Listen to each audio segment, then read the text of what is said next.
Hello नमस्कार दोस्तों and good morning to all of you. कैसे हैं आप लोग। तो चलिए फिर शुरू करते हैं 24 अगस्त 2025 के करंट अफेयर। तो सबसे पहला करंट अफेयर है आपका दोस्तों lion tailed macaque. Lion tailed macaque क्या है दोस्तों, ये एक स्पीसीज है। अगर आप फोटो में देखें दोस्तों तो ये देखिए यही है लायन टेल मकाऊ। ये जो इसकी पूंछ है दोस्तों ना, ये वाली पूंछ देख रहे हैं, जैसे ये इस तरफ जो ये बंडल टाइप का बना हुआ है, इसी की वजह से इसको लायन टेल मकाऊ कहा जाता है दोस्तों, है ना। अगर इसके बारे में थोड़ा सा अगर आप जानेंगे तो ये मकाऊ जो स्पीसीज है उनमें सबसे छोटा है ये, ठीक है। ये डायरनल है, मतलब दिन में ये एक्टिव रहता है, रात में मतलब उतना एक्टिव रहता नहीं है। और मोस्टली ये पाया जाता है दोस्तों एक वल्लभराई प्लेट्यू है जो तमिलनाडु में है, वहाँ पाया जाता है, ठीक है। और इसका जो नाम वही रखा गया है दोस्तों, जो मतलब इसकी जो लंबी सी पूंछ है और उसमें बाद में जो गुच्छा है ना, गुच्छा उसकी वजह से हटो हटो यहाँ से, उसी के गुच्छे की वजह से इसका नाम भी है। और ये जो दाढ़ी है मैंने आपको सामने दिखाया था, उस दाढ़ी की वजह से इसको बियर्ड ऐप भी कहा जाता है और लोकली इसको वेंडरूब कहा जाता है, जैसे बंदर बोलते हैं ना वैसे इसको वेंडरूब कहा जाता है, ठीक है। ये एंडेमिक टू वेस्टर्न घाट है। वेस्टर्न घाट में दोस्तों वो भी कर्नाटका, केरला और तमिलनाडु का जो पोर्शन है वेस्टर्न घाट का, उसके एरिया में। अब इसमें एक टर्म आता है दोस्तों जिसमें एंडेमिक और नेटिव दोनों में डिफरेंस होता है दोस्तों। एक्चुअली क्या है, एंडेमिक जो हुआ जैसे कि कोई एक पर्टिकुलर मतलब सिर्फ वहीं पे मिलता हो, आप वो नेटिव है, आप समझ रहे हो। एंडेमिक जो है नेटिव में आता है, पर नेटिव जो है एंडेमिक में नहीं आता है, मतलब समझ रहे हैं। एंडेमिक का मतलब है वो मतलब कॉन्सोलिडेट हो गया, मतलब एक जगह पे, ठीक है, मतलब सिर्फ यहीं पे मिलते हैं। एंडेमिक हो गया, ठीक है, और कहीं नहीं मिलते, ठीक है। और नेटिव हो गया कि मतलब ओरिजिन उनका कहीं का हो, जैसे मान लीजिए कंगारू मतलब ऑस्ट्रेलिया का ओरिजिन है पर कहीं और भी मिलता है, ठीक है। उसी तरह से मतलब नेचुरली एक्कर्स एट दैट एरिया, ठीक। उसके बाद ये ऑल एंडेमिक, यही मैं बोला था, सारी एंडेमिक स्पीसीज जो है वो नेटिव हैं, पर नेटिव जो है वो एंडेमिक नहीं है, ठीक है।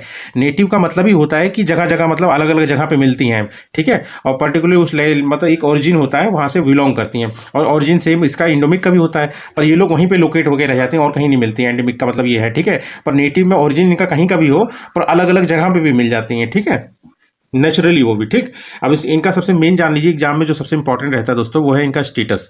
ये ज़्यादातर पूछता है। इसमें अगर देखेंगे IUCN रेड लिस्ट देखेंगे तो इसमें ये इंडेंजर्ड में आता है, ठीक है। और साइट्स में जो इंटरनेशनल व्यापार के लिए है ना उसमें रोक लगाया हुआ है, तो उसमें जो हाईएस्ट सिक्योरिटी है वो अपेंडिक्स 1 है, इसमें ये दिया गया है, ठीक है। और वाइल्ड लाइफ प्रोटेक्शन एक्ट 1972 अगर देखेंगे तो शेड्यूल 1 में रखा गया, ये भी हाईएस्ट प्रोटेक्शन है इंडिया में, मतलब किसी जानवर को देने के लिए, ठीक है।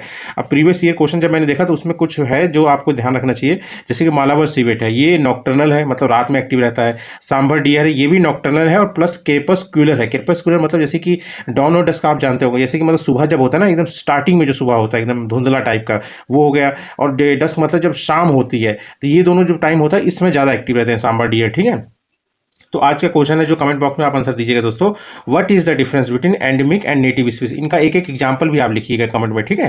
उसके बाद सेकंड न्यूज़ और सेकंड करंट अफेयर है दोस्तों, ये एक्चुअली क्या इसके बारे में डिस्कशन किए थे, क्योंकि जो वाटर गेम्स पहली बार इंडिया में होने वाले हैं, है ना, वो डाल लेक में होने वाले हैं। मतलब ये आपका जो खेलो इंडिया की तरफ से है ना, 5वां इवेंट भी है, ठीक है। उसमें क्या है, डाल लेक के बारे में हम लोगों ने उतना उस समय नहीं पढ़ा था, तो अभी हम लोग उसको थोड़ा सा इलेबोरेट करके पढ़ेंगे, ठीक है। अब डाल लेक क्या है दोस्तों, डाल लेक तो सबसे पहले आप जान लीजिए फेमस है किसके लिए, शिकारा। शिकारा एक ट्रेडिशनली मतलब रूप से मतलब हाथों द्वारा बनाया जाता है, लोगों के द्वारा। एक जहाज होता है, मतलब जहाज नहीं बोलेंगे, एक तरह से छोटा सा मतलब नाव होती है जिसमें लोग वहाँ पे अपना मतलब जीवन यापन भी करते हैं, चीज़ों को बेच उच के, है ना, या फिर मतलब लोगों को मतलब टूरिज्म करके मतलब घुमा के, है ना, उसके द्वारा, तो वही शिकारा है, ठीक है। और डाल लेक कहाँ है दोस्तों, ये श्रीनगर में है, जम्मू कश्मीर, ठीक है। किसी ये मतलब अगर देखेंगे तो पूरी तरह से surrounded by Pir Panjal range है, ठीक है। पीर पंजाल रेंज हो गया और जास्कर रेंज हो गया, और ये एक आ जाता है कौन सा, लद्दाख रेंज, तीन। उसी में जो पीर पंजाल रेंज है वो उसी के चारों मतलब उसी से सराउंडेड है ये डाल लेक, ठीक है। इसको दोस्तों ज्वेल और in the crown of Kashmir कहा जाता है, ठीक है। और इसको श्रीनगर का ज्वेल भी कहा जाता है, समझ लीजिए कितना इंपॉर्टेंट है। ये सेकंड लार्जेस्ट लेक है। अगर देखेंगे वुलर लेक जो है दोस्तों ना, वुलर लेक आप समझ लीजिए ये इंडिया की सबसे बड़ी फ्रेश वाटर की लेक है। और एक चीज़ और ध्यान रखना दोस्तों, एक लोकटक लेक आती है जो कि मणिपुर में नॉर्थ ईस्ट इंडिया में आती है, वो नॉर्थ ईस्ट इंडिया की सबसे बड़ी मतलब फ्रेश वाटर की लेक है, कंफ्यूज मत होइए। लोकटक जो है largest fresh water lake in north east India. और अगर पूरे इंडिया में देखेंगे सबसे बड़ी फ्रेश वाटर लेक कौन सी है, तो वो है वुलर लेक, ये ध्यान रखिएगा दोस्तों, ठीक है। सेकंड लार्जेस्ट मतलब वही जम्मू कश्मीर में। अगर वुलर लेक के बाद अगर देखेंगे कोई जो मतलब सबसे बड़ी लेक है तो वो है आपकी डाल लेक, ठीक है। और इसको लोकली कहा जाता है राड़, किसको, मतलब डाल लेक को राड़ भी कहा जाता है लोकली, ठीक है। और इसके मतलब अगर लेक देखें, हाँ हाँ दोस्तों, ये इसमें ये लोटस फ्लावर के ब्लूमिंग के लिए काफ़ी फेमस है, ठीक है। और उसके बाद ये लोग ना इसमें मतलब वेजिटेशन के लिए भी करते हैं, ठीक है। आराम से एक बहुत बड़ी डंडी ले लेते हैं, फिर इसको निकालते भी हैं, जो इसकी बड़ा डंठियाँ आती हैं ना, वो वाली काफ़ी फेमस रहता है। खाते भी हैं लोग, मतलब इसको व्यापार भी होता है, ठीक है। बीज उज कुछ होता है, मतलब डाल देते हैं और एक समय के बाद उसको निकाला जाता है, ठीक है। पीर पंजाल हो गया, शिकारा हो गया दोस्तों। उसके बाद आप जान लीजिए यहाँ पे 2 आइलैंड भी है। एक तो छोटा सा आइलैंड है, वो उतना इंपॉर्टेंट नहीं। 2 आइलैंड जो है, एक तो इसको सिल्वर आइलैंड कहा जाता है, दूसरा एक गोल्ड आइलैंड है, और लोकली इसको कहते हैं रोप आइलैंड लैंक, ठीक है। और इसको कहता है सोन लैंक। सोन से आप सब याद ही रखेंगे, सोन मतलब सोना, ठीक है। उसके बाद आप थोड़ा सा हम लोग एक मतलब आपका स्टैटिक पोर्शन कवर कर लेते हैं। उसमें है आपका types of lake. Types of lake कितनी तरह की होती है दोस्तों? एक क्रेटर तो हो गया आपका, जो मतलब ज्वालामुखी के ऊपर वाला पोर्शन नहीं होता है, जैसे कोई डोरमेंट हो गया, मतलब जो बहुत दिन से मतलब उसमें लावा आया नहीं है तो वो ऐसे पड़ा रहता है, उसमें जो पानी इकट्ठा जाता है वही हो गया क्रेटर वाला लेक, ठीक है। उसके बाद अगर आप आ गया ऑक्सबो लेक। ऑक्सबो लेक होता है जैसे कि मतलब कोई नदी जा रही है और यहाँ से अचानक से ये यहाँ से आ जाए, ठीक है, ये रास्ता छोड़ देते हैं, यहाँ पे जो इकट्ठा होकर पानी हो जाए ना, डिवीजन कहते हैं, यही ऑक्सबो लेक है, ठीक है। मतलब यहाँ से रास्ता छोड़ के फिर यहाँ से बहने लग गया, तो ये जो पोर्शन छूटेगा, ये पानी जो यहाँ पे रह जाएगा, यही ऑक्सबो लेक है। उसका मैनमेड तो मैनमेड है, और सॉल्ट वाटर तो आप सामने खारे पानी वाला, और फ्रेश वाटर तो फ्रेश वाटर लेक है, ठीक है। तो थोड़ा दोस्तों हम लोग इंपॉर्टेंट लीक्स पढ़ लेते हैं, जिसके बारे में मतलब वनडे एग्जाम में तो मोस्टली इसके बारे में क्वेश्चन पूछा ही जाता है दोस्तों, है ना, मैंने जितना देखा है। और थोड़ा सा एक सेकंड, हाँ, इंपॉर्टेंट लीक्स में अगर आप देखेंगे तो ये देखिए दोस्तों, इंडिया की जो इंपॉर्टेंट लीक्स है ये है, ठीक है। अगर लार्जेस्ट लेक में अगर आप देखेंगे तो सबसे बड़ी वेम्बानद, मतलब वेम्बानद लेक है ये, मतलब लॉन्गेस्ट भी है, आप समझ लीजिए, ठीक है। उसके बाद आपका आ जाता है चिल्का लेक आ जाता है। उसके बाद आता है शिवाजी सागर लेक। शिवाजी सागर लेक आपका महाराष्ट्र में पड़ जाता है यहाँ पर, ठीक है। अब जैसे नीचे से केरला से अगर हम जाएंगे तो ये अष्टमुड़ लेक हो गया, ठीक है। उसके बाद आपका ये आ गया वेम्बानद लेक हो गया, ये भी काफ़ी लॉन्गेस्ट है, इंपॉर्टेंट है। उसके बाद अगर महाराष्ट्र में आप देखेंगे तो एक लोनार लेक है। इसको दोस्तों नेशनल जियोग्राफिक मोन्यूमेंट का टैग मिला हुआ, ठीक है, इसलिए लोनार लेक मतलब इसलिए इंपॉर्टेंट हो जाता है, ठीक है। अली लेक हो गया, शिवाजी सागर लेक हो गया, तीसरा सबसे बड़ा मतलब इंडिया का लेक है। उसके बाद अगर आप देखेंगे यहाँ पे आंध्र प्रदेश में देखेंगे तो एक पुलिकत लेक हो गया। उसके बाद आपका कोलेरू लेक हो गया, ठीक है। उसके बाद आगे यहाँ पे अगर तेलंगाना में देखें तो नागार्जुन सागर लेक हो गया, और एक हासन सागर लेक हो गया, ठीक है। इसके बाद सबसे इंपॉर्टेंट उड़ीसा वाला जान लेना है दोस्तों, ये ब्रैकिश वाटर लेक, मतलब इंडिया का सबसे बड़ा ब्रैकिश वाटर, मतलब खारे पानी वाली जो झील होती है ना, वो है, मतलब ये छिलका लेक इसका नाम है। उसके बाद आपका आ जाता है दोस्तों, जैसे कि अगर आप देखेंगे बिहार में कोनार लेक, कन्वर लेक है, तो यहाँ पे मतलब नेशनल पार्क भी है, ठीक है। और उसके बाद अगर आप देखेंगे और इम्पोर्टेंट तो दोस्तों, हाँ, वुलर लेक तो हम लोग बात कर लिए। सांबर लेक आपका हो जाता है वही खारे पानी का लेक हो गया, ठीक है, ये राजस्थान में आएगा, ठीक है। उसके बाद आपका वुलर लेक तो हम लोग बात कर ही लिए हैं, है ना। उसके बाद आप देख लीजिए, एक दोस्तों आता है हाईएस्ट लेक है, ये सिक्किम में पड़ता है। सिक्किम में दोस्तों ये चोलामू लेक है। चोलामू लेक ये रहा, ये देख रहे हैं एकदम सबसे ऊपर हाइट पे, सबसे हाइट पे जो लेक है उसमें से एक है चोलामू लेक। इसको 10 लामों को भी कहा जाता है दोस्तों, ठीक है। और बाकी नॉर्थ ईस्ट की लेक अगर आप देखेंगे, ये देखिए, ये इसको आपको देखिए रामसर साइट का भी दर्जा मिला है, दीपोर बॉयल लेक को, ठीक है, ये आसाम में है।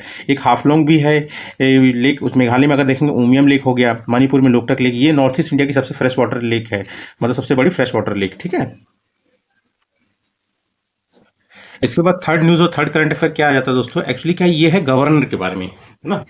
एक गवर्नर, मतलब मेन केस मैं आपको बता देता हूँ, तमिलनाडु में जैसे 10 बिल थे, 10 बिल उसने मतलब दिए थे, मतलब गवर्नर को साइन करने के लिए, मतलब स्टेट लेजिस्लेटिव असेंबली में तो पास हो गए थे, उसने दिया था गवर्नर को पास करने के लिए। तो गवर्नर क्या है, उसको लेके बैठ गया, मतलब उनके पास पावर है ना। आर्टिकल 200 जो कहता है कि मतलब गवर्नर जो है मतलब बिल को होल्ड कर सकता है, और मतलब बिल का रिस्पॉन्स जो है उसे देना as soon as possible term दिया है, उसमें कोई टाइम डिफाइन नहीं किया गया।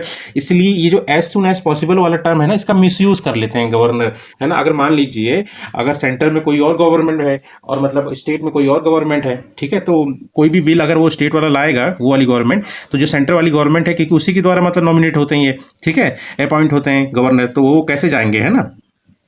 तो इसीलिए दोस्तों मतलब इसके लिए सुप्रीम कोर्ट ने बोला कि नहीं भाई, आप ऐसा नहीं कर सकते हो, आप लोग को भी एक टाइम दिया जा रहा है, इसी टाइम के बीच में चाहे प्रेसिडेंट हो चाहे आप हो, उसके आपको मतलब बिल का जवाब एसेंट अपना देना ही पड़ेगा। और खासकर जब अगर आपने दोबारा मतलब दोबारा देखने के लिए भेजा है और वापस आएगा, तो उस समय तो 1 महीने के अंदर में आपको उसको एसेंट अपना देना ही पड़ेगा, है ना।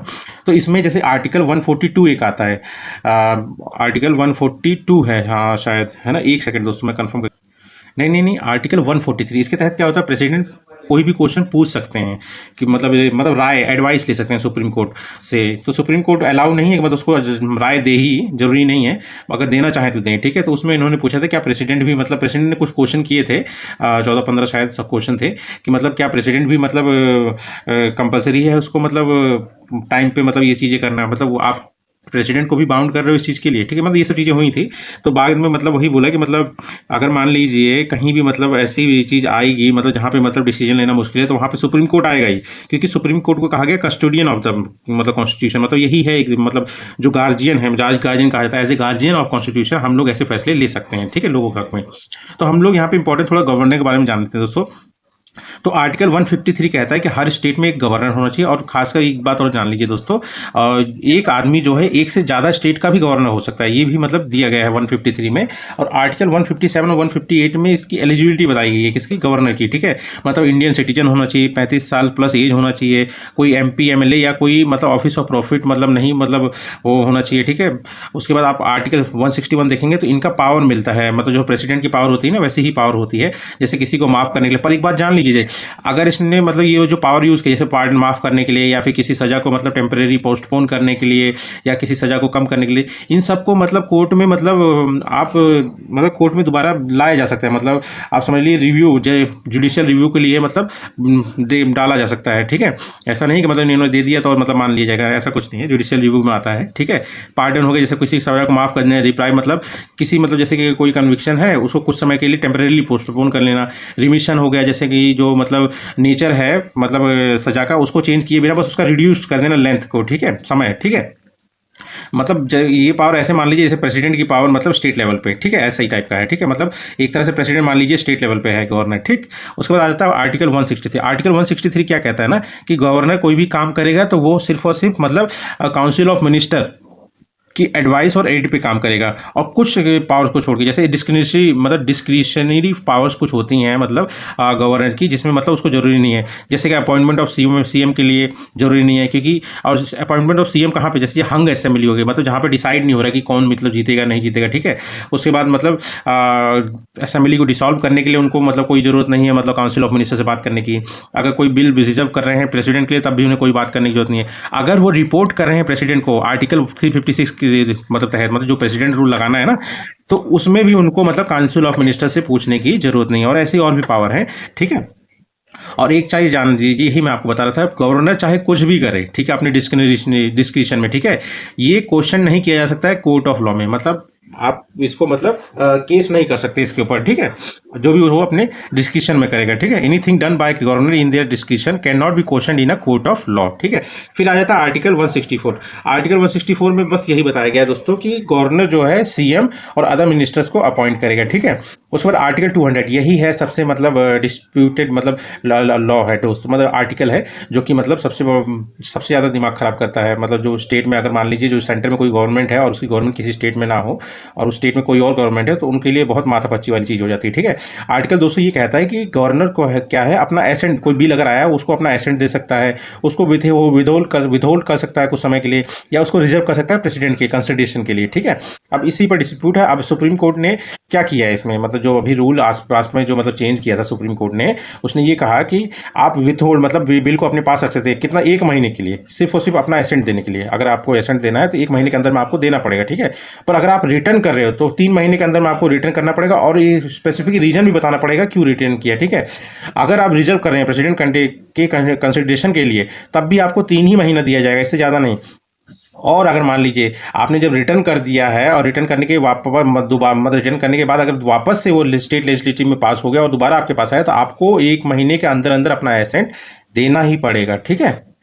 उसके बाद कुछ इंपॉर्टेंट बात जान लेते थे। गवर्नर आल्सो कॉल्ड, हाँ एक चीज़ और जान लीजिए, गवर्नर इसीलिए बदनाम भी है दोस्तों क्योंकि अपॉइंट कराया जाता है सेंटर से, है ना, जैसे प्रेसिडेंट अपॉइंट करते हैं, पर मतलब मोस्टली तो काउंसिल ऑफ मिनिस्टर का ही काम होता है, जो पीएम होता है उन्हीं की वजह से होता है। तो इसको पपेट भी कहा जाता है, ठीक है। उसके बाद इसको रबर स्टैम्प भी कहा जाता है, एजेंट ऑफ सेंटर भी कहा जाता है, ठीक है। इसके ड्यूअल रोल होते हैं। ड्यूअल रोल मतलब एक तो कॉन्स्टिट्यूशनल हेड तो होते हैं स्टेट के, उसके अलावा ये मतलब जो यूनियन है, जो सेंट्रल गवर्नमेंट है, उसको भी रिप्रेजेंट करते हैं, ठीक है। जैसे मतलब मतलब एक तरह का आप लिंक मान लीजिए स्टेट और सेंटर के बीच में, ठीक है। इनका टेन्योर 5 साल का होता है, पर इसका मतलब ये नहीं कि इससे पहले निकाले जा सकते हैं। ये है मतलब जब तक प्रेसिडेंट चाहेंगे तब तक रहते हैं, ठीक है। चाहेंगे तो पहले भी निकाल सकते हैं उन्हें, ठीक है। फिर प्रीवियस ईयर क्वेश्चन मैंने जब देखा था उसमें से कुछ पॉइंट अगर आप देखेंगे तो उसमें एक आर्टिकल 156 आ रहा था।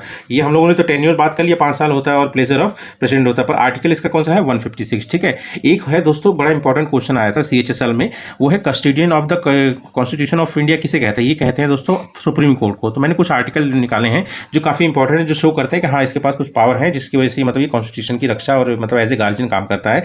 जैसे आर्टिकल 13 है, आर्टिकल 13 कहता है ये कोई भी लॉ, ठीक है, मतलब जो फंडामेंटल राइट के खिलाफ आ रहा हो, ठीक है, मतलब जो उसको इनकंसिस्टेंट कर रहा हो उसको ये स्ट्राइक डाउन कर सकता है सुप्रीम कोर्ट। ठीक है, उसके बाद आर्टिकल 32 कहता है कि कोई भी मतलब सिटीजन जो इंडिया के सिटीजन अगर उसका फंडामेंटल राइट मतलब कोई ब्रीच कर रहा है, ठीक है, तो वो डायरेक्ट सुप्रीम कोर्ट के पास जा सकता है। एक होता है आर्टिकल 131, ये है ओरिजिनल ज्यूरिसडिक्शन, मतलब अगर कोई ऐसा मतलब डिस्प्यूट आ जाए, जैसे मतलब गवर्नमेंट ऑफ इंडिया और किसी स्टेट के बारे में बीच में, एक या एक से ज़्यादा स्टेट्स के बीच में, या किसी 2 स्टेट्स या 2 से ज़्यादा स्टेट्स के बीच में कुछ डिस्प्यूट आ जाए जहाँ पे मतलब एक लीगल राइट्स का एग्जिस्टेंस की बात आ जाए, मतलब लॉ पे बात आ जाए, तब उस चीज़ को ये डायरेक्टली मतलब ले सकता है, मतलब अपने ज्यूरिसडिक्शन में वो फैसला सुना सकता है, मतलब ब्रीच मतलब डायरेक्ट मतलब जितने भी छोटे कोर्ट है ना उन सबको मतलब पास ओवर करके, मतलब उनको उनसे पूछने की जरूरत नहीं, वो डायरेक्ट वो अपने अंदर ले लेगा और मतलब इन सब डिस्प्यूट को मतलब सॉल्व कर सकता है। ठीक है, आर्टिकल 131। और आर्टिकल 136 कहता है कि मतलब ये सुप्रीम कोर्ट को कुछ डिस्क्रिशनरी पावर कर देता है, ठीक है, जिससे कि मतलब कुछ मतलब जैसे कि मान लीजिए कोई जजमेंट या डिक्री या ऑर्डर सेंटेंस कोई भी मतलब कोर्ट ने दिया हो, किसी ट्राइब्यूनल ने दिया हो, ठीक है, एक्सेप्ट मिलिट्री कोर्ट और ट्राइब्यूनल, ये ध्यान रखना दोस्तों, मिलिट्री कोर्ट और उसके ट्राइब्यूनल को छोड़ के कोई भी कोर्ट ने कोई फैसला दिया हो, ठीक है, अगर उसको लगे ये सही नहीं है तो वो मतलब इसको मतलब स्पेशल लीव ग्रांट कर सकता है और अपने अंदर ला के देख सकता है। ठीक है, और स्पेशल लीव इसको किसके द्वारा लाया जाता है? इसके लिए जो पिटीशन फाइल की जाती है वो है स्पेशल लीव पिटीशन, तब ये मतलब डायरेक्टली मतलब सुप्रीम कोर्ट इसको देखता है। ठीक है, उसके बाद आर्टिकल 141 है। आर्टिकल 141 क्या कहता है दोस्तों कि मतलब जो भी सुप्रीम कोर्ट ने डिक्लेयर कर दिया लॉ, ठीक है, वो बाइंड हो जाता है ऑल कोर्ट्स में, जो भी मतलब इंडिया की पूरी टेरिटरी में, ज्योग्राफिकल एरिया में जो भी टेरिटरी आ रहा है, ठीक है, उन सब में जो भी कोर्ट है उनके वहाँ पे जो भी सुप्रीम कोर्ट ने लॉ सुनाए हैं वो सारे के सारे बाइंडिंग है। ठीक है, उसके बाद आर्टिकल 142 क्या कहता है? इसको मतलब एक यूनिक पावर भी बोला जाता है आर्टिकल 142, मतलब ऐसे डिसीजन लेना जो मतलब कहीं मेंशन भी नहीं हो, जहाँ पे मतलब थोड़ा सा संकोच वाली बात हो, तो वैसी जगह पे कंप्लीट जस्टिस को मतलब पूरा करने के लिए फैसले ले सकता है कौन? Supreme court. इसीलिए सुप्रीम कोर्ट को कहा जाता है custodian and guardian of the constitution of India. अब मुझे थोड़ा सा एक क्वेश्चन बताइए दोस्तों, ये क्वेश्चन है, इसका कमेंट में आप आंसर दीजिए। What are the discretionary powers of governor? कोई 4 पावर लिखिए आप। ठीक है, अब देखिए थोड़ा सा अभी बीच में हम लोगों ने टर्म में सुना था, ये प्रीवियस ईयर क्वेश्चन वाला आप समझ लीजिए, प्लेजर ऑफ प्रेसिडेंट और प्लेजर ऑफ प्रेसिडेंट नहीं। ठीक है, प्लेजर ऑफ प्रेसिडेंट किसके अंडर में रहता है? जैसे कि अटॉर्नी जनरल ऑफ इंडिया इन्हीं के प्लेजर में रहते हैं, गवर्नर हो गए या मिनिस्टर हो गए, मिनिस्टर तो रहते ही हैं दोस्तों, चाहे यूनियन का हो या स्टेट का हो, इनडायरेक्टली रूप से रहते हैं प्रेसिडेंट और मतलब गवर्नर के थ्रू पर रहते हैं। ठीक है, और उसके बाद आप देखेंगे प्लेजर ऑफ प्रेसिडेंट, ये मतलब नहीं रहते, जो भी मतलब नहीं रहते वो है जैसे जजेस ऑफ सुप्रीम कोर्ट या हाई कोर्ट हो गए, इनका सिर्फ इंपीचमेंट होता है। और उसका चीफ इलेक्शन कमीशनर, उसका भी इंपीचमेंट टाइप का होता है, जैसे जजेस को निकाला जाता है सुप्रीम कोर्ट को, वैसे ही इनको भी निकाला जाता है। और कैग हो गया, controller and auditor general of India, इनका भी यही होता है। ठीक है, और ये जान लीजिए इनसे रिलेटेड जो कॉन्स्टिट्यूशन में एक आर्टिकल दिया गया है controller and auditor general of India के लिए, ये है आर्टिकल 148। ठीक है, फिर फोर्थ न्यूज़ और फोर्थ करंट अफेयर क्या है दोस्तों? एक आर्टिकल है न्यूज़ में आ रहा था, ठीक है, वो आर्टिकल क्या कह रहा है कि जो नोटो है दोस्तों, national organ and tissue transplant organisation, ठीक है, ये कह रहा है कि मतलब ऑर्गन डोनेट करने में तो वुमेन्स बहुत आगे हैं, पर उनको डोनेट करने के बाद रिसीव करने में बहुत कम होता है। ठीक है, मतलब डोनेट तो बहुत कर रही है पर उनको मिल बहुत कम रहा है। ठीक है, मतलब एक तरह से जेंडर डिस्पैरिटी की बात की है इसमें, मतलब donate the most and receive the least, यही सब की चीज़ें थोड़ा सा मतलब इसमें डिस्कशन किया गया। तो हमारे लिए एग्जाम पर्पज से ये जानना जरूरी है कि नोटो है क्या दोस्तों।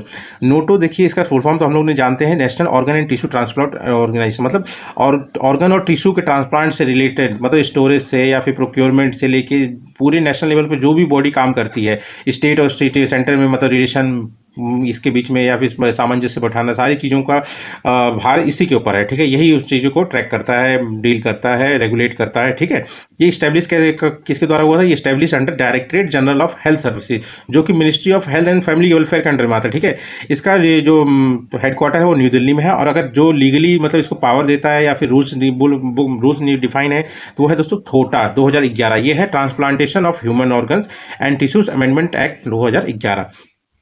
ये नोटो का भी दो डिवीजन है दोस्तों। दो डिवीजन कौन से हैं? पहला है आपका national human organ and tissue removal and storage network, और उसके बाद आगे नेशनल बायो मटेरियल सेंटर, जिसमें नेशनल टिश्यू बैंक आता है। मतलब ये तो मतलब ऑर्गन और टिश्यू के लिए है, रिमूवल और स्टोरेज के लिए, और ये टिश्यू बैंक के लिए है, ठीक है। मतलब जो टिश्यू है उनको स्टोरेज के लिए, प्रिक्योरमेंट के लिए, है ना, उन सब चीज़ों के लिए ये दोनों काम करते हैं। अब और एक स्टैटिक पोर्शन आप ध्यान दीजिए दोस्तों, ऑर्गन डोनेशन मतलब दो तरह से होता है। एक तो जैसे कोई जिंदा आदमी दे दे, ठीक है, अगर आप जिंदा हैं तब भी आप डोनेट कर सकते हो, और कोई आदमी बोल दे कि मैं जब मर जाऊं तब आप मेरा ये पार्ट ले लीजिए, ठीक है। तो जो जिंदा आदमी वो क्या क्या दे सकता है, जैसे कि अपना लीवर हो गया पार्शियल, पूरा नहीं, लंग हो गया पार्शियल, क्योंकि इन सब में दोबारा रीजनरेट होने की कैपेबिलिटी होती है। जैसे लीवर हो गया ना, लंग हो गया, पेनक्रिया हो गया, इंटेस्टाइन, इनका पार्शियल पार्ट दे सकता है, और किडनी जो हो गया किडनी भी दे सकता है, मतलब जिंदा रहते हुए भी। पर जो आदमी मर जाए, उसने डिफाइन किया कि जब मैं मर जाऊं तब मेरा पार्ट डोनेट करिएगा, तो उसमें आ जाता है जैसे हार्ट दे सकते हैं, लीवर दे सकते हैं, पूरा पार्शियल वाली बात नहीं है। किडनी हो गया, इंटेस्टाइन हो गया, लंग्स हो गया, कॉर्निया आंखों का, पैनक्रियास हो गया, बोन्स हो गए, टेंडन्स हो गए, लीगामेंट्स हो गए, वीन्स हो गए, है ना। और एक बात और ध्यान लीजिएगा दोस्तों कि इस दुनिया में जो सबसे पहला ट्रांसप्लांटेशन हुआ था दोस्तों, वो हुआ था किडनी का, ह्यूमन ऑर्गन ट्रांसप्लांट। और एक चीज़ और ध्यान रखिए, 13 अगस्त को ही मनाया जाता है वर्ल्ड ऑर्गन डोनेशन डे। ये देखिए, ये कुछ पार्ट हैं बॉडी के जिसको मतलब ट्रांसप्लांट किया जाता है, जैसे स्किन हो गया, बोन हो गया, लीवर हो गया, किडनी हो गया, पैनक्रियाज हो गया, लंग्स हो गया, हार्ट हो गया, आइज हो गया, है ना। उसके बाद सबसे कॉमन जो सबसे ज़्यादा मतलब ट्रांसप्लांट किए जाते हैं उनमें से है दोस्तों हार्ट हो गया, लीवर हो गया, लंग्स हो गया। ये मत सोचिए दोस्तों कि जैसे ये वाला पार्ट है कि सिर्फ एक ही आदमी को नहीं, मतलब इससे कम से कम मतलब समझ लिया हर टिश्यू डोनेट किया जाता है, कम से कम 75 पेशेंट को एक टिश्यू मतलब बेनिफिट कर सकता है। Each tissue donation can benefit approximately 75 patient, ठीक है। ये तो सबसे मोस्ट कॉमन है जो ट्रांसप्लांट होते हैं, ठीक है। इसके बाद फिफ्थ न्यूज़ और फिफ्थ करंट अफेयर आ जाता है दोस्तों, ऑनलाइन गेमिंग बिल 2025। ये अभी हाल फिलहाल में पार्लियामेंट में पास हो गया दोस्तों। इसके तहत क्या है ना, जैसे जो भी मतलब गेम्स में मतलब पैसे लगते हैं, सट्टे लगते हैं, उन गेम्स को बैन किया जा रहा है। जैसे ड्रीम इनेबल हो गया, MPL फैंटेसी हो गया, माई सर्कल 11 हो गया, ऑनलाइन रम्बी, इन सब में क्या है दोस्तों, लत लग जाती है, गंवाने की लत लग जाती है कि इस बार आएगा उस बार आएगा, और लोग सुसाइड कर रहे थे, मेंटली बहुत एग्जॉस्ट हो जा रहे थे, बहुत डिप्रेशन में चले जाते थे, फ्रस्ट्रेट हो रहे थे। इसी कारण ये ऑनलाइन गेमिंग बिल लाया गया, जो कि मतलब ऐसे ऑनलाइन जो मनी बेइंग गेम्स है ना, इनको रोक लगाया जाएगा, ठीक है। ये पास हो गया है, बस अभी प्रेसिडेंट के साइन होने बाकी हैं, उसके बाद ये लॉ बन जाएगा, ठीक है, एक एक्ट बन जाएगा। उसके बाद आप जान लीजिए, ये इसका एम वही है दोस्तों, जो ऑनलाइन गेम्स हैं उनको रेगुलेट करना और ई स्पोर्ट्स को इंडिया में प्रमोट करना। ई स्पोर्ट्स आप भी जान रहे होंगे, ई स्पोर्ट्स वर्ल्ड कप हुआ है ना दोस्तों, वैसा ही, ठीक है। अब ये 3 पार्ट में डिवाइड है, किसको, ऑनलाइन गेमिंग को 3 पार्ट्स में डिवाइड किया जाता है। जैसे एक तो ई स्पोर्ट्स हो गया, जो कि मतलब ऐसे कंपटीशन खेला जाता है गेम की तरह, ठीक है। एक ऑनलाइन सोशल गेम्स हो गया, जो इंजॉयमेंट के लिए खेला जाता है, जैसे लूडो हो गया, है ना। एक online games, online money games हो गए, ये इसी पे बैन लगाया गया है। जैसे मतलब जिसमें पैसा लगाओ और पैसा जीतो या पैसा हारो वाली चीज़ बात होती है, तो इसमें जो है बैन लगाया गया है, ठीक है। इसमें सजा क्या होगी दोस्तों, सजा 3 साल की जेल हो सकती है या फिर 1 करोड़ तक का फाइन, और दोनों भी हो सकता है, ठीक है। Under this online gaming authority, मतलब यही है कि इस बिल के द्वारा जैसे ही मतलब प्रेसिडेंट साइन कर देंगे तो एक एक्ट बन जाएगा। इसके द्वारा क्या है कि ये ऑनलाइन गेम अथॉरिटीज़ बनाई जाएंगी जगह जगह पे, जो मतलब इन सबको मैनेज और रेगुलेट करेंगे इन सब चीज़ों को, ठीक है। सॉरी। उसके बाद 6 न्यूज़ और 6 करंट अफेयर है दोस्तों, वर्ल्ड कॉम्पिटिटिवनेस रैंकिंग 2025। ये कुछ नहीं है दोस्तों, किसी भी कंट्री की इकोनॉमी कितनी अच्छी चल रही है, कितना अच्छा मतलब पॉलिसीज़ का यूज़ कर रहा है, कितना अच्छा रिसोर्सेज का यूज़ कर रहा है अपनी इकोनॉमी को या अपने सिटीजन्स को फ़ायदा पहुंचाने के लिए, उसी चीज़ की रैंकिंग दे रहा है, ठीक है। किसके द्वारा लाया जाता है, तो ये IMD है, ये international institute for management development है। इसका बस हेडक्वार्टर ध्यान रखिएगा लुआसने, स्विट्जरलैंड में, ठीक है। Shows effective use of resources and policy, मतलब effective use, optimum use of resources and policy, जिसके द्वारा इसकी इकोनॉमी मतलब किसी कंट्री की इकोनॉमी भी बूस्ट हो और लोगों का भला भी हो, ठीक है। 4 डायमेंशन में डिफाइन किया जाता है इस रैंकिंग को दोस्तों, 4 डायमेंशन में लिया था। जैसे पहले तो इकोनॉमिक परफॉर्मेंस क्या है उसका, ठीक है, और गवर्नमेंट कितनी एफिशिएंट है लोगों के लिए, ठीक है, मतलब जो पॉलिसी निकाल रही है वो सही से पहुंचा भी पा रही है कि लोगों के लिए, कि नहीं कि बस वो पेपर में ही है। उसके बाद बिजनेस की एफिशिएंसी कितना, मतलब ट्रेड वाला चीज़ हो गया, ठीक है, इंफ्रास्ट्रक्चर कैसे डेवलप हो रहा है, ठीक। अब इसमें बस रैंकिंग आप जान लीजिए, इंडिया की 41 रैंक है 2025 में, पर 2024 में दोस्तों 39 रैंक थे, मतलब समझ लीजिए 42 रैंक तो घटी गई ना। उसके बाद इस बार जो है 16 मतलब तो जो रैंकिंग दी गई है इस बार 69 कंट्रीज़ के बीच में दी गई है, ठीक है। और उसके बाद मतलब स्कोर 100 तक में दिया था, तो स्विट्जरलैंड को 100 स्कोर मिला है, ठीक है। उसके बाद आता है दोस्तों 7th न्यूज़ और 7th करंट अफेयर। ये है आपका पासिस के बारे में, जो इंडिया के मतलब दर्रे होते हैं ना, उनके बारे में दोस्तों, ठीक है। अब उसके बाद मतलब दर्रे आप समझ लीजिए एक तरह से कनेक्शन हो गया एक जगह से दूसरी जगह जाने वाला, ठीक है। लिपू लेक पास क्या है दोस्तों, ये अभी हाल फिलहाल न्यूज़ क्यों है कि इंडिया और चाइना यहाँ से फिर से व्यापार स्टार्ट करने की सोच रहे हैं और करेंगे ही, ठीक है। तो अभी जब ये बात न्यूज़ में आई है तो मतलब नेपाल उठ के इसका विरोध करा, बोला कि लिपू लेक पास जो है हमारा एरिया में आ रहा है। तो एक्चुअली क्या है, कुछ समय पहले क्या है, उसने अपने जो मतलब करेंसी है उसमें काला पानी, लिपुलेख और लिम्पिया दूरा इन तीनों रीजन को अपना बताया था, है ना, अपना बताया था और इसी के लिए विवाद कर रहा था। अब ये है कि हम लोग उतना लड़ते झगड़ते तो है नहीं, इसलिए कुछ उतना बोले नहीं रहे, बस यही बोल दिए कि भाई हमारा है तो मतलब हमारा है, ठीक है, यही सब। और ये लिपुलेख पास है कहाँ पे दोस्तों? उत्तराखंड में है। और उत्तराखंड में और अदर पास देखेंगे तो मानना पास है, नीति पास है, लिपुलेख पास है और मुलिंगला पास है। और कुछ इंपॉर्टेंट माउंटेन पास अगर आप देखेंगे दोस्तों, है ना, इंपॉर्टेंट, तो जैसे नॉर्थ ईस्ट इंडिया में अगर आप देखेंगे तो इधर देखिए अरुणाचल प्रदेश में आपका योंगायाप हो गया, ठीक है, यहाँ पे बॉमडीला हो गया, पास हो गया, ये डीफर पास हो गया, ठीक है, ये तुजौ पास हो गया, ठीक है, नाथुला पास तो यहाँ पे है ही, मतलब कंचनजंगा के पास में है ना। और उसके बाद अगर आप देख लीजिए ये है उत्तराखंड वाले जो माना नीति लिपुलेख पास है ना, और ये मांगशा धुरा हो गया, ठीक है, ये शिव किला दोस्तों हिमाचल प्रदेश वाला आ जाता है, ठीक है, ये रोहतांग हो गया है, बारालाचा पास हो गया, ठीक है, बनिहाल पास इधर आ गया जम्मू कश्मीर वाला, पीर पंजाल पास भी हो गया, ये बुर्जिल हो गया, उसके बाद आपका जोजिला पास हो गया, ये काराकोरम पास हो गया, ठीक है। उसके बाद थोड़ा सा अगर नीचे जाएंगे दोस्तों, इसको भी ध्यान रखना क्योंकि अभी क्वेश्चन को कुछ पता नहीं कहाँ से क्या पूछ ले, ठीक है। तो एक ये आपका आ जाता है डोडा बेटा के पास में, ये है कि आपका पालाघाट पास, ठीक। उसके बाद भोरघाट पास इधर आ जाता है आपका महाराष्ट्र के पास में, ठीक है। और कलसूबाई जो माउंटेन है उसके पास में थाल पास आ जाता है, ठीक है, थाल घाट पास आ जाता है। मिठू हटो यहाँ से। उसके बाद आपका आ जाता है 8th न्यूज़ और 8 करंट अफेयर। ये क्या है दोस्तों? एक्चुअली क्या इसके बारे में मैंने बात किया था अग्नि 5 के बारे में, तो बस उसमें थोड़ा सा डिटेलिंग इसके बारे में नहीं किया था, तो इसीलिए IGMDP ये integrated guided missile development programme है, इसके बारे में बात किए थे, मतलब इंडिजीनियसली मतलब मिसाइल्स को डेवलप करना इंडिया में, ठीक है, वही काम था। इसको किसके गाइडेंस में किया जाता था? APJ अब्दुल कलाम जी के गाइडेंस में किया जाता था, ठीक है। 1983 मतलब 82-83 में स्टार्ट हुआ था और 2008 में खत्म हुआ था। इसके तहत क्या है ना, 5 तरह की मिसाइल डेवलप की गई थी, जिसमें से एक अग्नि 5 है, अग्नि वाला सीरीज है, वो तो एक सीरीज है अग्नि 5, वैसे अग्नि एक पार्ट है। वैसे ही पृथ्वी हो गया, ठीक है, उसके अलावा बता रहा हूँ, पृथ्वी हो गया जैसे short range surface to surface missile है, ठीक है दोस्तों। और अग्नि भी दोस्तों लॉन्ग रेंज मिसाइल है जो कि बैलिस्टिक मिसाइल जो कि मतलब एटमॉस्फेयर से बाहर जाके फिर वापस एंट्री करती है और टारगेट को डिफाइन करती है। और क्रूज मिसाइल जो यहाँ से सीधा जाके टारगेट को डिफाइन करती है, मतलब उड़ाते हैं। ये जेट पावर्ड होता है, ये रॉकेट पावर्ड होता है, ठीक है। फिर आ जाता है तीसरा त्रिशूल हो गया, ये short range surface to air missile है, सैम याद रखना दोस्तों, ठीक है। त्रिशूल हो रहा है, जैसे त्रिशूल अगर कैसे फेंकेंगे आप, जमीन से ऊपर फेंकेंगे ना, आसमान में ही, या तो फिर मतलब ये सैम हो जाता है। और लॉन्ग रेंज आकाश क्या है, ये भी आसमान में ही फेंकेंगे, तो ये भी सरफेस टू एयर मिसाइल है, ठीक है, लॉन्ग रेंज है पर ये, ठीक, मतलब वही है सरफेस टू जमीन से हवा में फेंकने वाला। अगर मान लीजिए लॉन्ग रेंज दूरी तक फेंकना है तो आकाश आ जाएगा, कम दूरी तक फेंकना है तो त्रिशूल आ जाएगा। त्रिशूल को उतनी दूर तक फेंक ही नहीं पाओगे, है ना। उसके बाद नाग आता है, ये एंटी टैंक है, जो टैंक होते हैं ना उनके लिए है, गाइडेड मिसाइल है, ठीक, उनको उड़ाने के लिए। उसके बाद 9th न्यूज और 9th करंट अफेयर क्या आता है दोस्तों, ये है अन्न चक्र। ये एक तरह का डिजिटल टूल है जो कि सप्लाई चेन जो होता है, पब्लिक डिस्ट्रीब्यूशन सिस्टम, जिसको हम लोग राशन वाली जो दुकान नहीं होती जिसमें मतलब राशन आता है, सरकारी राशन जो दिया जाता है लोगों को, है ना, उनका जो सप्लाई चेन है उसको इन्हेंस करने के लिए, मतलब जैसे कि जो जैसे ट्रक हो गया या रेल हो गया, उनके द्वारा जाने में जैसे लंबे रूट में क्या है कि ज़्यादा तेल खर्च हो जाता है या फिर ज़्यादा पैसा खर्च हो जाता है या टाइम खर्च हो जाता है, उन सबको मैनेज करने के लिए आर्टिफिशियल इंटेलिजेंस का यूज़ करके रूट्स को ऑप्टिमाइज करना, मतलब ऑप्टिमम यूज़, मतलब शॉर्टेस्ट रूट यूज़ करना, ठीक है, ताकि मतलब कम से कम पैसा लगे, कम से कम तेल लगे, है ना, और कम से कम मतलब आप समझ लीजिए मनी लगे, है ना, और टाइम लगे, फ्यूल लगे, इन्हीं सब के लिए मतलब एक इन्हेंसमेंट करने के लिए इसको लाया गया, ठीक है। बस ये AI का यूज़ होगा। अब ये इंप्लीमेंट किया गया किसमें, 30 स्टेट, मतलब स्टेट और यूटी मिला के 30 में किया गया है लॉन्च। तो ये पिछले साल ही हो गया था एज ए पायलट प्रोजेक्ट, इस बार लॉन्च किया गया, मतलब इस अप्लाई किया गया सब चीज़ में, ठीक है। ये क्रिएट किया गया department of food and public distribution, किसकी मदद से, वर्ल्ड फूड प्रोग्राम और IIT दिल्ली, ध्यान रखिएगा दोस्तों, इनकी मदद से किया गया है। किसको, अन्न चक्र, ठीक है। यही है ऑप्टिमाइज कर देगा कि मतलब ऑप्टिमम यूज बोलते हैं, जैसे किसी चीज़ का एकदम इतना यूज करो कि उससे ज़्यादा यूज हो ही नहीं सकता, वो है ऑप्टिमम यूज, ठीक है।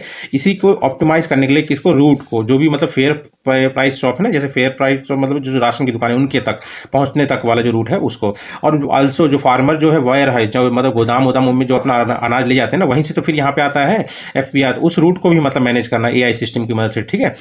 और वही है दोस्तों, मतलब फ्यूल, टाइम, मनी, इनको मतलब ट्रेन जो व्हीकल है यूज़ होते हैं, मतलब यही सप्लाई चेन के लिए इनका मतलब मैनेज करवाना, ठीक है।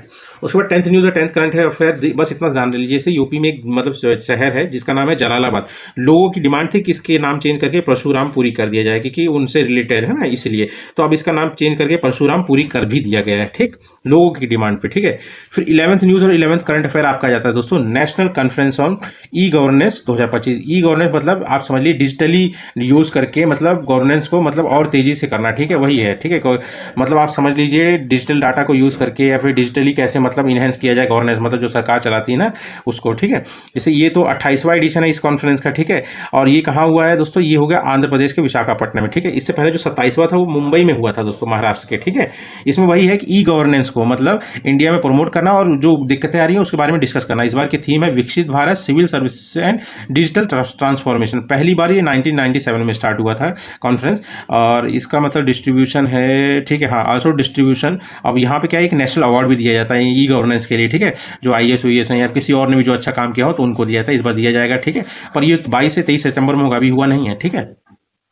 और उसके बाद आप जान लीजिए ऑर्गेनाइज किया जाता है department of administrative reforms and public grievances and उसके बाद ministry of electronics and information technology, और जो अभी कराया जाए तो आंध्र प्रदेश गवर्नमेंट, तीनों जन मिला के इसको कराएंगे कब, सितंबर में, ठीक है। इसका फायदा क्या है दोस्तों, जैसे अगर डिजिटल डाटा या फिर ऑनलाइन या फिर ये सब चीज़ें यूज़ की जाएंगे डिजिटली, सबको पता होगा तो लोगों तक पहुँचने में आसानी होगा, ठीक है। ट्रांसपेरेंसी बहुत इंक्रीज हो जाएगी, ठीक है। करप्शन बहुत कम हो जाएगा। उसके बाद जैसे कि मतलब गवर्नमेंट वर्क भी काफ़ी तेज हो जाएगा, ठीक है।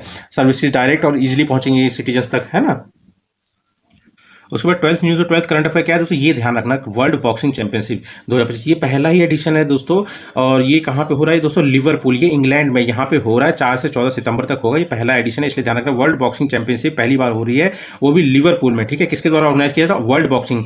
ये मान्यता इसको ओलंपिक कमेटी से मिला हुआ है दोस्तों, ठीक है। इंटरनेशनल जो ओलंपिक कमेटी है उससे मान्यता भी मिली हुई है वर्ल्ड बॉक्सिंग ऑर्गेनाइजेशन को। बस इसका ध्यान रखना कि इसका हेडक्वार्टर कहाँ है, तो लुवासनी में है, स्विट्जरलैंड की, ठीक है। और इसका सेकंड एडिशन जो है 2027 में होगा, आस्ताना कजाकिस्तान। बस इतना ध्यान रखिए, इंडिया भी पार्टिसिपेट कर रहा है इसमें, ठीक। 13 न्यूज़ और 13 करंट अफेयर क्या है दोस्तों, ये है आपका कलाई सेकंड हाइड्रो प्रोजेक्ट। इसकी क्षमता जो है कैपेसिटी 1200 मेगावाट की है, जब बन के तैयार हो जाएगा। ये लोहित रिवर पे बन रहा है, ठीक है। लोहित रिवर जो है दोस्तों, इस पे एक ब्रिज आता है काफी फेमस, उस ब्रिज का नाम है द ढोला सदिया ब्रिज, ठीक है। ये मतलब अरुणाचल प्रदेश और असम को कनेक्ट करता है, मतलब इंडिया का सबसे बड़ा बीम ब्रिज है, ठीक है। स्पैन किस पे करता है, लोहित रिवर पे, असम और अरुणाचल प्रदेश को कनेक्ट करता है। इसका एक और नाम है, उसका नाम है अलग, दूसरा नाम है इसका भूपेन हजारिका सेतु, ठीक है। लोहित रिवर ध्यान रखना दोस्तों, ठीक है।